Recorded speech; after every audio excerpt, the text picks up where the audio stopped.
Okay, this is a cool looking hangar in the middle of nowhere. Nice to meet you. Hey, What is your name? What do you do here, Dro? well, I'm trying to farm some locusts. Trying to farm some locust. Locust, yeah. What is a locust? Locust is an insect. It is known mainly as a grasshopper, and it is the most widely eaten insect in the world. It is the number one pest for agriculture, and it is the only kosher insect. Amazing. This is partly the reason why we've come here today. Perfect. We've come to discover how you can eat and how you farm the only kosher insect in the world. So this is your company, Holy Locust, right? Correct. What you have here is the world's first commercial scale production of locusts. There are 1 billion people around the world in Asia, Africa, Central America that eat grasshoppers and locusts as part of their diet. But the only source of supply today is collection in the wild, which is limited to a very short season.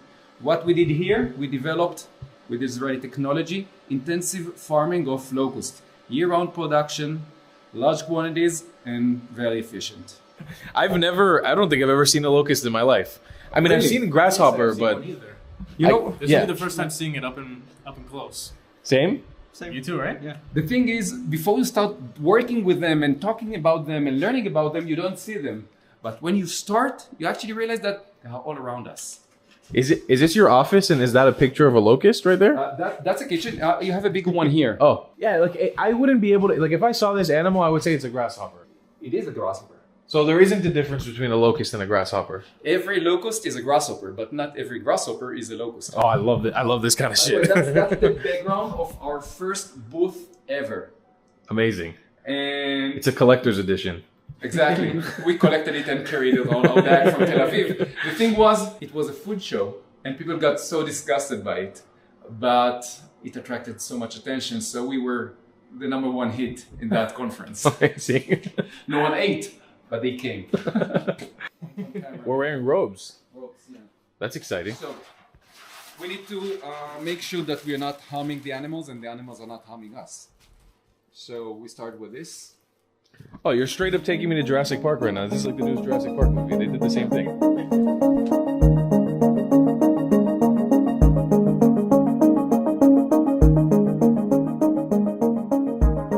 Let's go see some locusts. Okay, so Dro's showing us the whole. Please come in.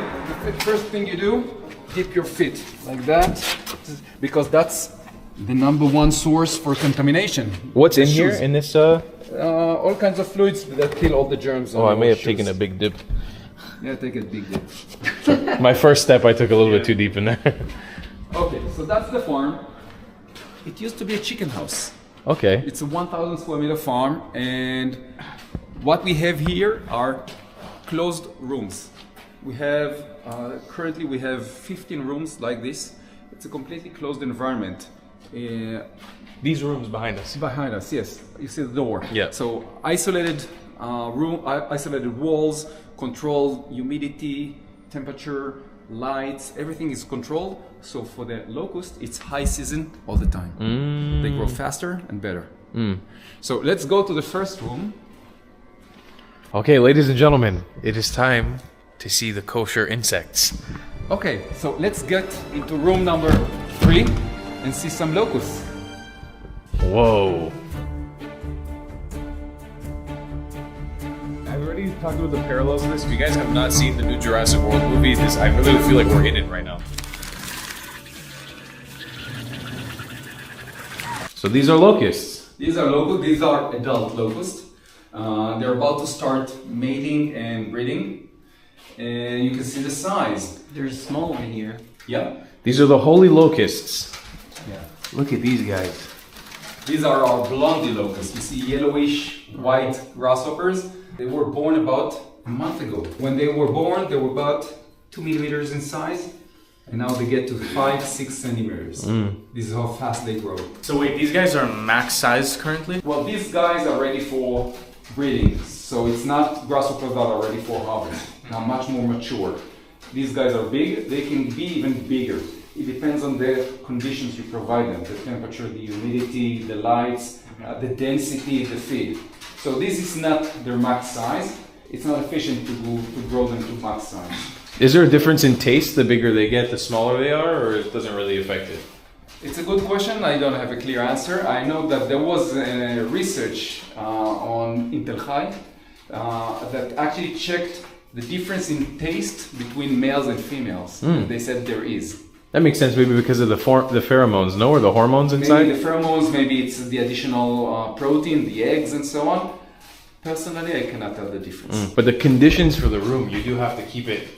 Yeah, you feel it. As you can see on Dole's head, Yeah, you can Moshe's feel head. It's very humid. We are sweating in here. It is humid. Yes, it is humid, it is hot. We also control the ventilation.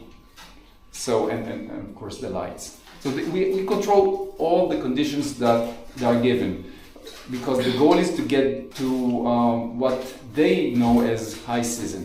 So they grow faster, much faster, and much more efficient.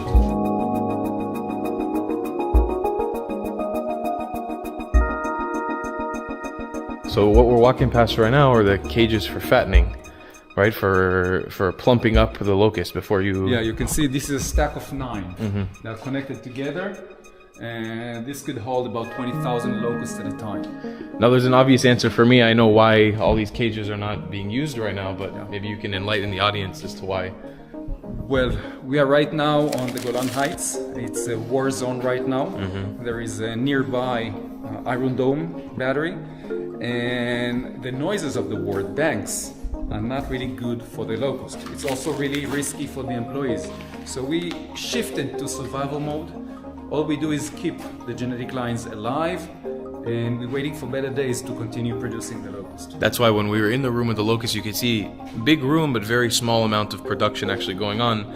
The company is in survival mode. It's not in full-on production mode, and that's because of the horrific situation that's happening here in Israel right now. Okay, so now we're entering the harvest room. Exactly. Which is a very large refrigerator. Oh, it's automatically cooler in here. Yes, because it's closed, but I don't think someone operated it lately. So this is where we bring the grasshoppers when they are ready for harvest. You give them a little bit of ice cream. Exactly. A little bit of ice. We let them relax. Actually, they fall asleep because they are cold-blooded creatures. And when they fall asleep, what we do, we collect them and through that door get them to the freezer, which means there is no stress in the process for the animals. It's much more humane than growing plants, for example. And you were mentioning something earlier. You were talking about how there's EU regulations about animal suffering. When the EU looked into insects as a protein source, what they were referring to was minimal harm done to animals suggestions or policies. Grasshoppers or insects in general are cold-blooded creatures. So if you drop the temperature, they fall asleep, and then you can collect them without harming them. There is no stress in the process. And as I said, it's much more humane than growing plants, because you cannot grow plants without killing all the animals around with pesticides and fertilizers and destroying the habitats. Correct. We were having that conversation earlier about how, like, the vegan diet, and we're not saying that a vegan diet is necessarily bad, but there can be a lot of animal death throughout the process of creating vegan diets. We're farming soybeans and corn and all these vegetables and fruits, that we have to take over large swaths of wild land and kill these creatures that are coming in there. And in this situation, you don't have to deal with any of that. Correct.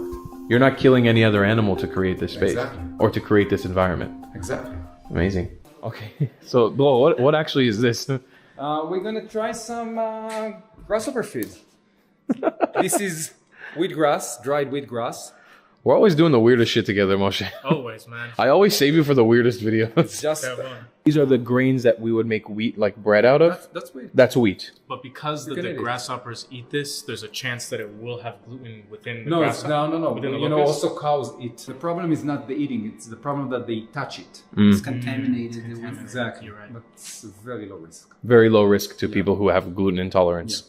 It has a flavor of a grass without the sweetness of the fresh. But it's a specific species of wheatgrass, that's what it's called? Or is this just grass that you find anywhere else? No, it's wheatgrass. It tastes exactly like how it smells. I actually- We don't have the right teeth for that. I could be honest, I don't even taste anything. So if Oh, you curl yes. it in a ball in your mouth, and then you like suck on it a little bit, you'll get the suck taste. it. Suck on it. Oh, Yeah, it's you see? exactly how it smells. Exactly how it smells.